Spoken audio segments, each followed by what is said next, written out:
Welcome. This is Raina Nisus, your host for a Season of Caring podcast, where we share stories of hope for family caregivers, breaking through the busyness and loneliness of life to see God, even in your caregiving season. Today, I'm excited to introduce you to our special guest, Diana Derringer. Diana is an award-winning writer and author of Beyond Bethlehem and Calvary, 12 dramas for Christmas, Easter, and more. Shares hope and joy through more than 1,200 devotions, articles, dramas, Bible studies, planning guides, and poems. Over 70 publications. She also writes radio dramas and questions about life, television programs for Christ in the World Ministries, and shares weekly blog posts on words, wit, and wisdom, life lessons from English expressions. Diana speaks at churches, schools, and community events, and has taught workshops for the Kentucky Christian Writers Conference.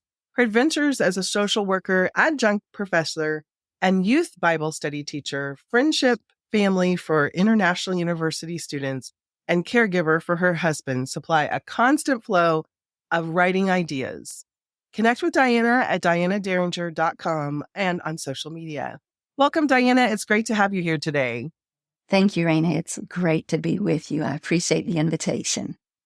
Well, we're all about caregiving, and I know part of your writing comes in play with caregiving for your husband. So tell us a little bit about him and what that looks like for you guys. My caregiving began in 2004 when he was diagnosed with a malignant brain tumor. And at that time, the caregiving was primarily because he was having memory issues and a lot of fatigue. When he first started having symptoms, it was extreme fatigue and memory things, that were a little bit beyond what's normal when you're middle age. And he also would have just a real brief episode, just a few seconds, where he would turn white and break out in sweat on his forehead and would have a little difficulty talking. In fact, if he tried to talk at that time, it just came out as gibberish. And we saw a doctor, and the doctor thought maybe it was just a medication that needed to be adjusted. But about 3 months later, my husband said, something's not right. I don't know what it is, but I intend to find out. And so he went to our family doctor that we had gone to for years and said, I don't want you poking and probing. I just want you to listen. And he did. He listened, and within a couple of weeks, he had had a series of tests and a surgical biopsy and was diagnosed with stage 3 anaplastic astrocytoma. And at that time, his prognosis was about 3 to 5 years. So Wow. he was having oral chemotherapy. Timidar had just come out shortly before that, and so that was a blessing. So he took 5 pills every month and medication to keep from getting nauseous or nauseated during that time. And on the other days around the medication, then we could still continue a somewhat normal lifestyle. Then in 2009, he suffered a heart attack. We had had some international university students with us, and we were doing some cleanup after they left. I was changing beds on one side of the house. He was changing beds on the other, and I heard him fall hard. And when I get to our bathroom, he's lying face down in a pool of blood. And I call 911. Oh, wow. Yeah. And they said, don't move him unless he stops breathing. Well, eventually I had to move his head. I had to lift his head out of the blood because he had fallen and his head hit the shower door handle, which was metal, and then came down on the step into the shower. And so I left him there as long as I could, but eventually I had to raise his head up so that he wouldn't breathe in all of that blood. And just a few seconds before I heard the sirens coming, he stopped breathing. Oh, wow. Yeah, after that episode, then, of course, his level of care increased again. And then in 2020, he started having a lot of stroke-like symptoms again. And eventually one day I realized that it looked like he was actually having a stroke. So 911 again, and they flew him to an out-of-town hospital. And after a series of tests for about 2 days, they said he had not had a new stroke, but he was having seizures that did not manifest like the seizures that I recognized. And that, plus a urinary tract infection a few months before, resulted in those symptoms. So they increased his medication and he was better almost instantly. But with each new crisis, we entered a new level of care. And so in the last 3 years, after another episode with having to adjust just his cholesterol medication because he suddenly became allergic to that. And so at this point, he is on a walker and his memory has gotten progressively worse, but it's still amazingly good considering all he's been through. So we've had, those 3 miracles, but with each episode has come a new level of care. So we're now at a situation where if I'm going to be away from home, then I have to get somebody to come in. And for the recording today, in the event that he needs something, I didn't want to have to hop up and interrupt the recording. So I have somebody staying with him now. But in the last few months, he has stabilized. And so that's been a good thing. I always say we're in a season of caring, but it does change. There are times, there are peaks where we're in crisis. And then there are times where we have to make that adjustment to find our new normal, find those people that are the right fit for the support that we need at that point. Right. And as you mentioned, the 24-hour care looks different now than it did before. So it's so important to be able to be fluid with that. But that's such a hard thing because it's really not our nature. We like routine. And so having to deal with these new challenges can be so hard. Yes. Well, it sounds like we're thankful that he is in a point where he's kind of stabilizing and you guys are finding your new normal. It can be such a challenge to be able to find that. Share a favorite caregiving story with us. Actually, I have 2 stories that are our favorites, and I have a hard time choosing between the 2. Both are related to a little bit of what I just shared with you. The first, when he was diagnosed with a malignant brain tumor, his prognosis was 3 to 5 years. After about 3 years, he went into remission. They continued his chemotherapy pills for another 6 months, but he was still in remission.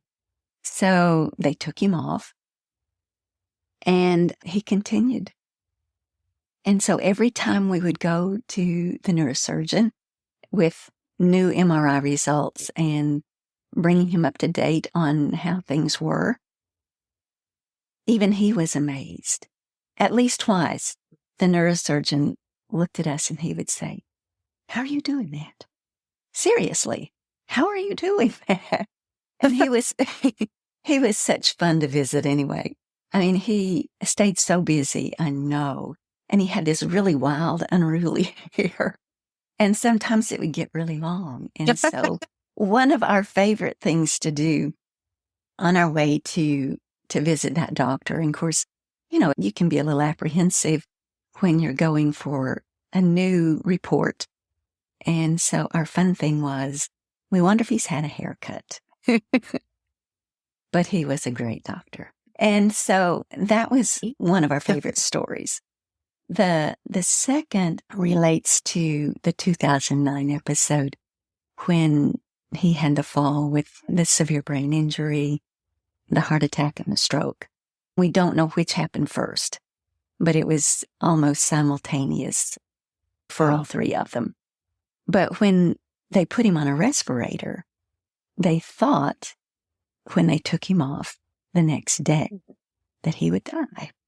But he tracked motion and sound with his eyes.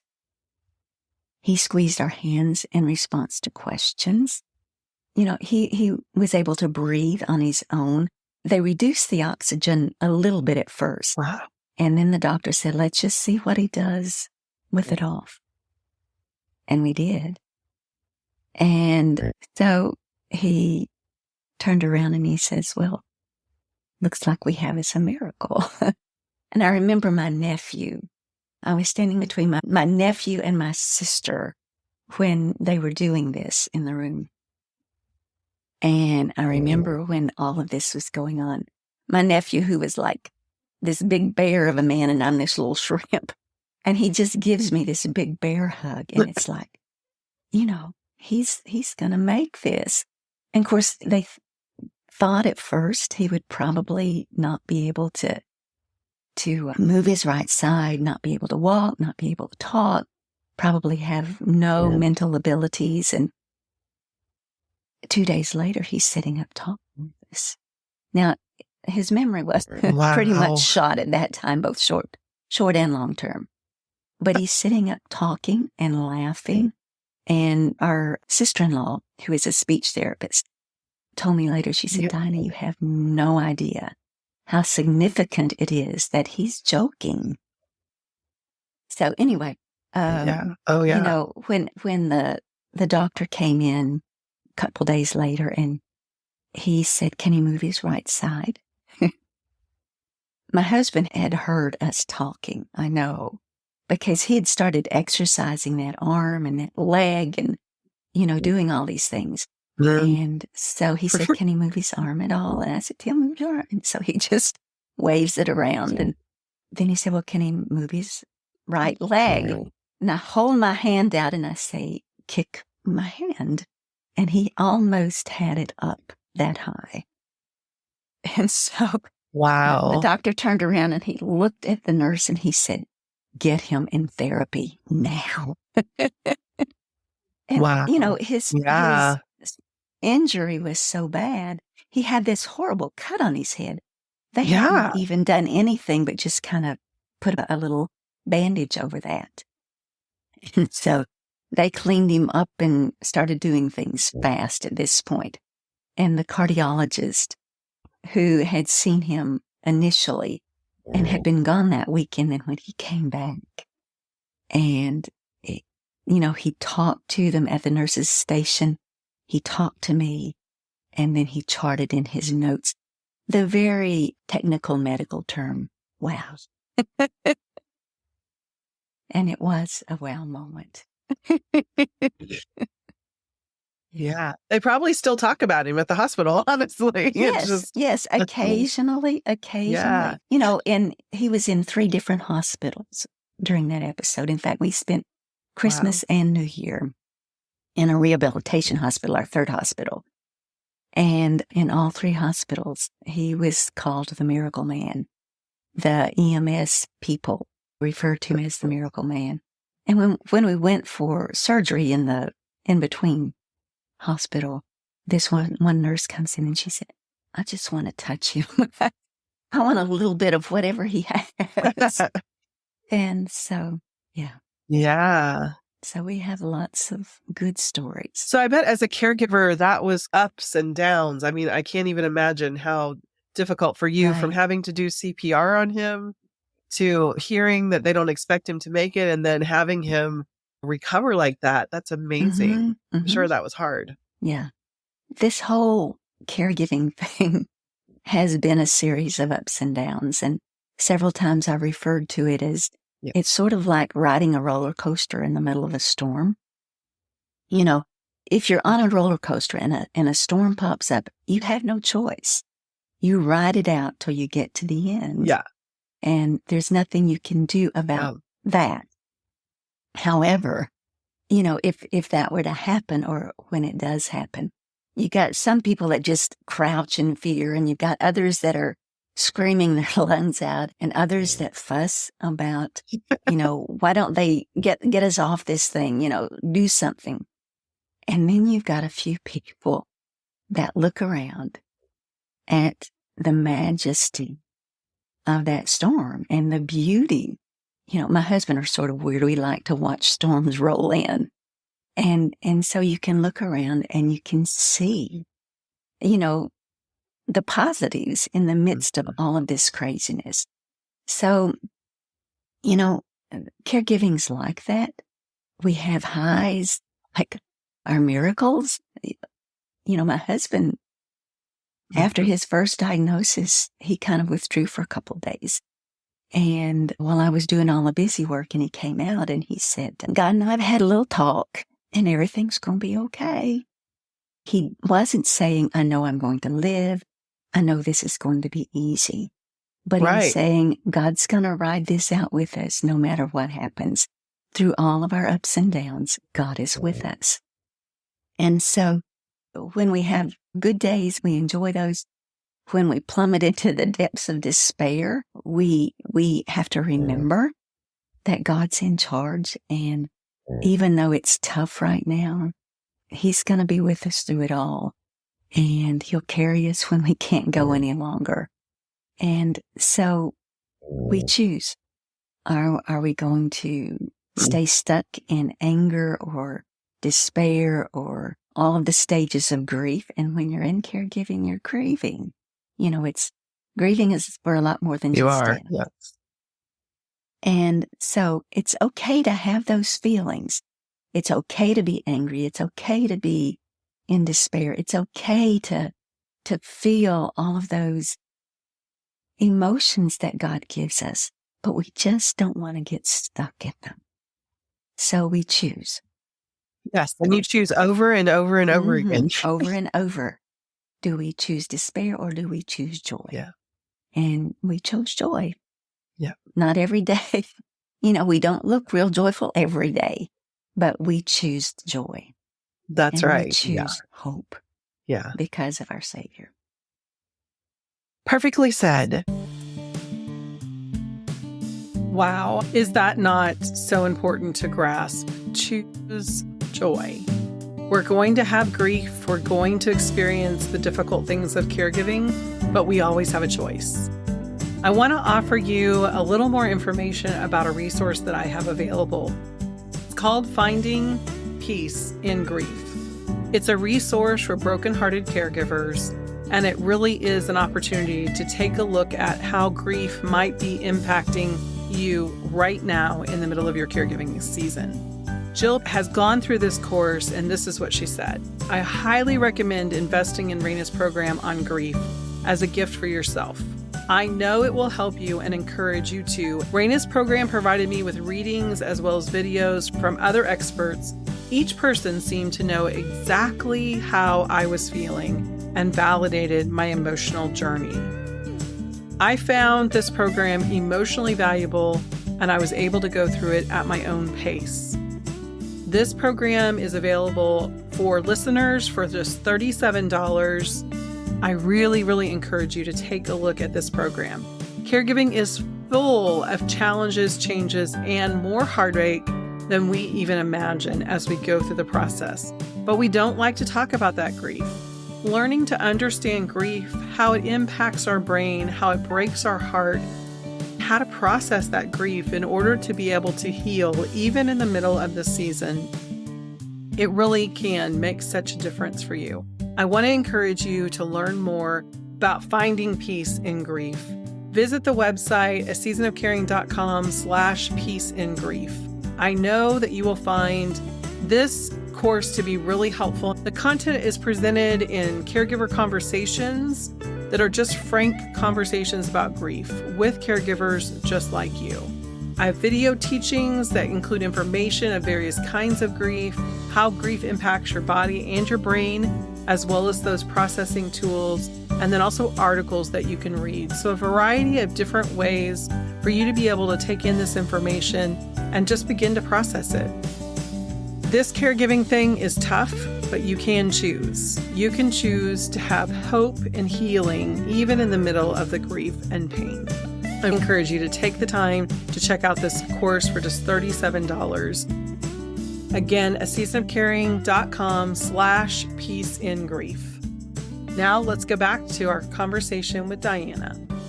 So what would be one thing that you would share that surprised you most about caregiving? I think it's the emotional upheaval, and just every day is different. And some days you're in the depths of despair, and some days you're just, it's just hard. It's just really hard. And knowing how to adjust each day, because you're in the middle of doing all of the physical things that your loved one needs. You're also dealing with your loved one's emotions and your own. You're dealing with all of the responsibilities, the medical stuff and the insurance stuff, and just getting the supplies that you need and juggling all of the different caregivers. And it's hard. It's really hard. And It is. and nobody understands that. One lady that does caregiving was saying the other day that nobody really understands until they've been there. And each person's situation is different. Yeah. So we have to learn to adjust that, life will never be the same. And that's not all bad, In addition to the many things that you give up, you also gain. And so you gain a greater appreciation for each day, a greater appreciation for life and for God's promises, both in this life and for the life to come. So your life forever changes, but that's not necessarily. It does. I agree. I think that is something we don't hear enough of. And it's something that I hear from the people that reach out from the podcast. I don't have a lot of you that reach out. I'd love to hear from more of you, but that how much this helps them to know I'm not the only one, because it's so isolating. And because unless you have peers that are in caregiving, you just don't, nobody can really, like you said, they can't really understand. And that's one reason why I'm such a big advocate for support groups. I think sometimes we don't realize how much just having others who get it, walking alongside us can be so helpful. And I facilitate a faith-based support group called Nourish for Caregivers. And I just think that there's such an important piece of that for us to be able to point each other to the Lord, and for us to be able to be honest with each other and just say, we don't have the answers. We just love you. And we remind you that God loves you too, even though this is hard and even though this isn't what you thought it would be. Yes. So. It's important to recognize that we can't do it on our own forever. And so, if initially you have a lot of people that are coming in and helping and responding and all, and then when things are sort of stable, you get into this routine. Yes. And sometimes you have to learn to reach out and to say, I need this. It's hard sometimes for people even to say yes when people offer help. We like to be independent. We like to do things on our own. But I've learned over the years that how easy maybe not easy, but it's become easier to say, yes, thank you. I would appreciate that. And when this offer is not made and you see the need, then I've learned that I need to reach out to a few people that I feel comfortable doing so and say, this is going on. Can you pray for it? Can you come? Can you help me? I know when in 2020, whenever my husband, we thought had another stroke and they had flown him an hour and a half away. And so I was going to be driving to get there. And I thought, I don't trust myself driving right now. So up to that point, I had been able to leave home for short periods of time, and he could be okay on his own. And so I was going for a walk, and then this young lady had asked if she and I could do a mentoring kind of thing. So I was serving as her mentor, and then we would have prayer time together. So I called her when this happened, and I said, are you free And if so, could you drive me to Lexington? And she said, sure. And she did. She was there within minutes.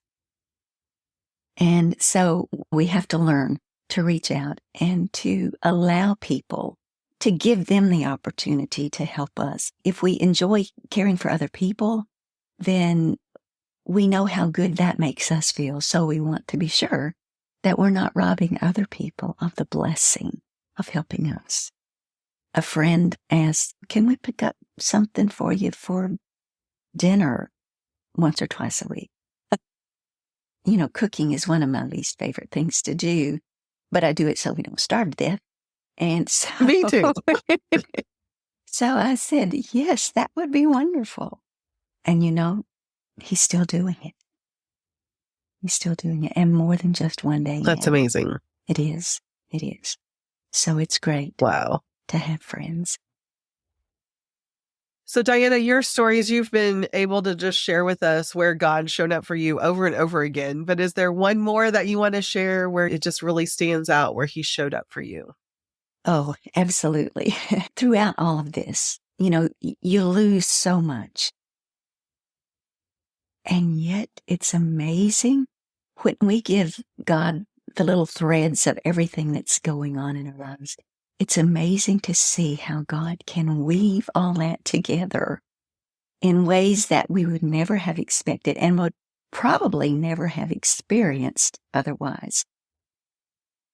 When I retired from social work, one of my major goals was to do more international mission trips.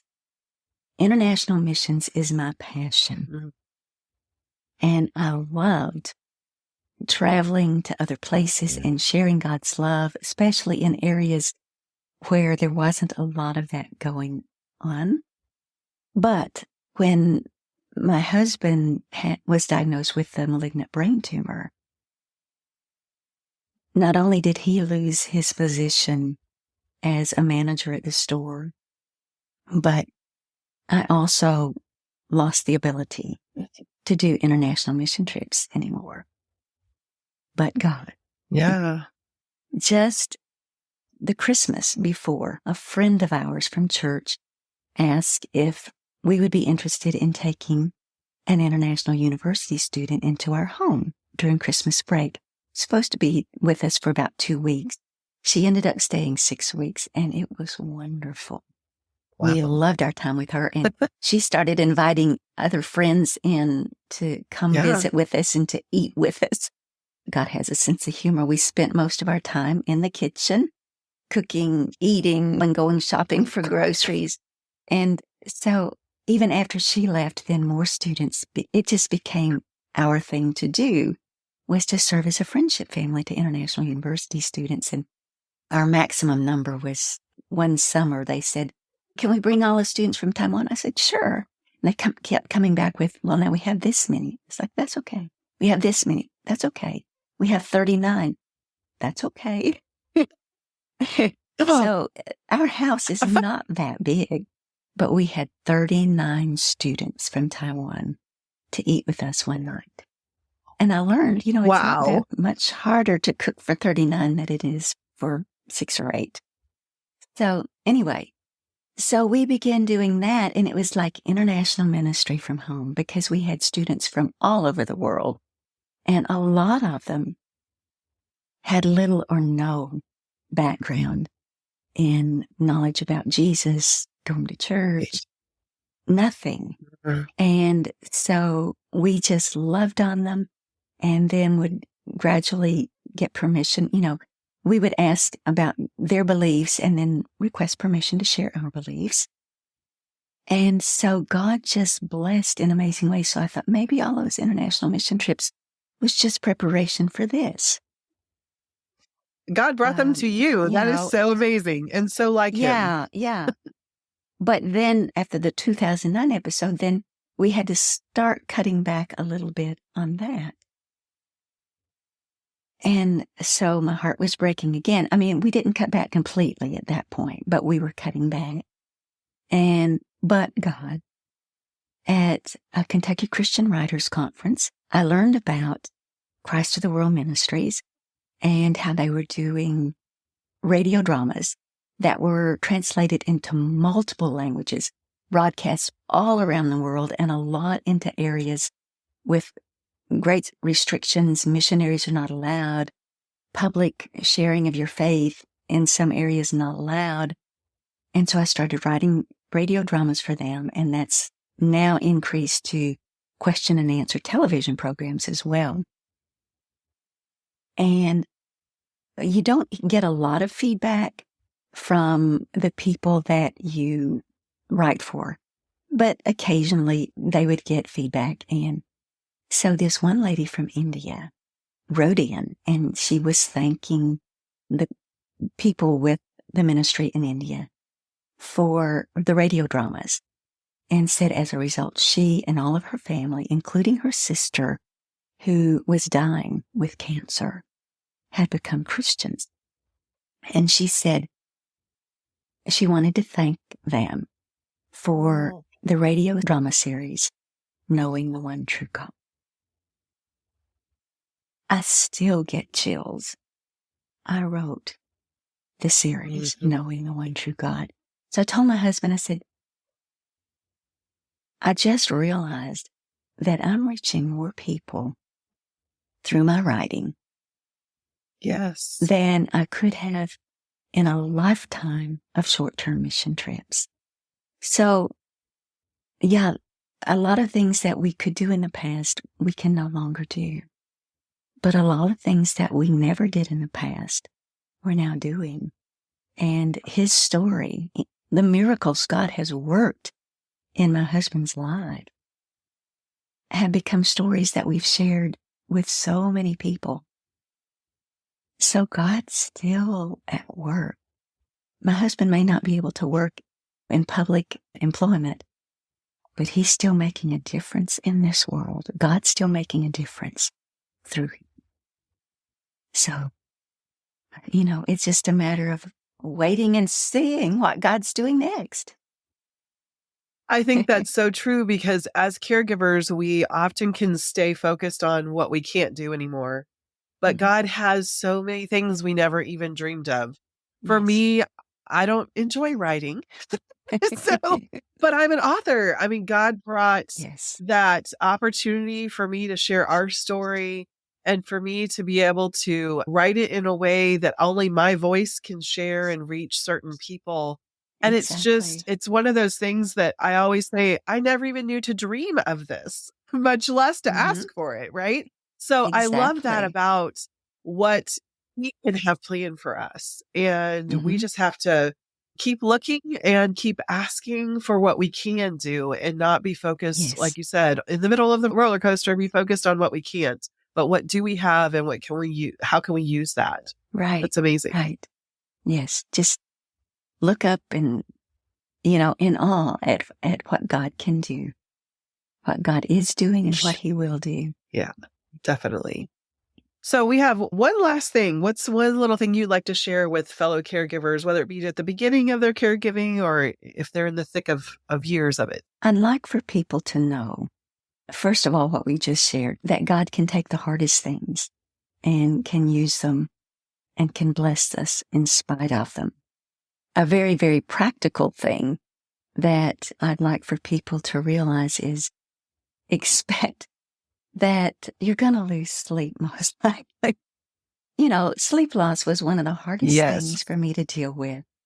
And so take care of yourself. We get so wrapped up in caring for the other person.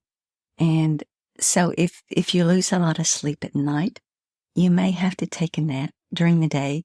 If the person you're caring for is asleep, it's so tempting and to do all this work that you still haven't finished. But sometimes your body is just saying, give me a break, slow down, and take care of yourself. Take care of yourself. Do stretches. Your muscles get tight during the day. Stretch those muscles a little bit. But don't forget to care for yourself. You can't care for others if you get down. So important. We say it a lot, but it's because it is so important. I think sometimes people feel like, oh, I keep hearing, take care of myself, take care of myself. But it's because we've been there and we know it is weighing on you and your health. And if you don't pay attention to it, and I think sleep is one of those things because so many people are worriers. They lose sleep or they wake up in the middle of the night and can't go back to sleep. It is so important to really watch that because we're finding more and more research on how many things sleep impacts. So I think that is important. And there's lots of great resources out there to help you be able to get back to sleep, to be able to get those patterns and rhythms in life where you can establish your sleep. So I think that's a great reminder. Thank you so much for being with us today, Diana. It's been wonderful to hear just how God has blessed you guys. I love how your story just tells us the difficult things at the same time as acknowledging that God's been right in the middle of it with the blessings. So thanks. Thank you. I have enjoyed sharing with you and I appreciate the opportunity. And for anyone that is listening or watching, just know that you have people praying for you that you don't even know.